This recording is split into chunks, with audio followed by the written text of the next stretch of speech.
અરે ચમસો બધા, good morning, જય માતાજી. હવારમાં આપણે રેડી થઈ જઈએ નીચે. એના પહેલાં આપણે હોલમાં નજર નાખી તો આ ભાઈઓએ રૂમની હાલત કેવી કરી છે.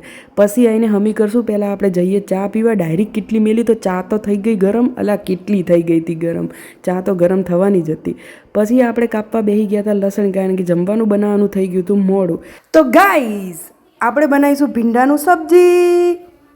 અચ્છા, મૂકી દીધું છે તેલ, અને એમાં આપણે આજે નાખીશું કેપ્સિકમ અને બટેકા. ઓકે, અને સુધારી દીધા છે ભીંડા.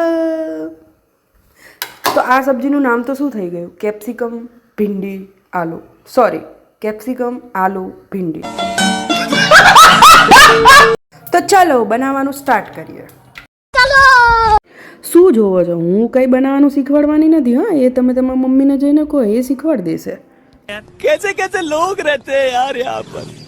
આજે અંદર વાસણ નથી ઉટકવા, એટલે બધા વાસણ લઈને ગઈ હું બહાર. અને મમ્મી બનાવતી હતી રોટલી.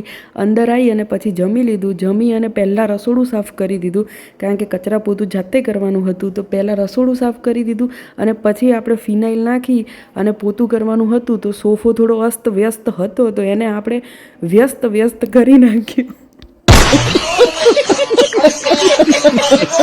પોતું કરી, ઘર ચકાચક કરી અને થોડી વાર આપણે સૂઈ ગયા. ઉઠ્યા તો વરસાદ ચાલુ જ હતો. બાપા હે ભગવાન, મહેરબાની કરતું ખેડૂતો ઉપર. અને પછી આપણે બનાવવાની હતી ચા. તો સરસ મજાની ચા ઉકાળી અને મસ્ત બનાવી દીધી. અને પછી આપણે બારે મસ્ત ઊભા ચા પી લીધી. ચા પી અને પછી આપણે આવી ગયા અંદર. તો મમ્મી બનાવવાની હતી જમવાનું, તો એ મૂકતી હતી ખીચડી અને બનાવતી હતી કઢી એના જોડે.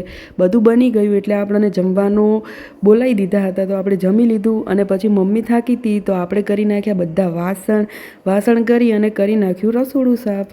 અને તમે લોકો બી લાઇક, સપોર્ટ અને શેર કરતા રહો. અને યુટ્યુબ પર સબસ્ક્રાઈબ પ્લીઝ કરી આવજો મારી ચેનલને. હવે મળીએ કાલે. Bye bye.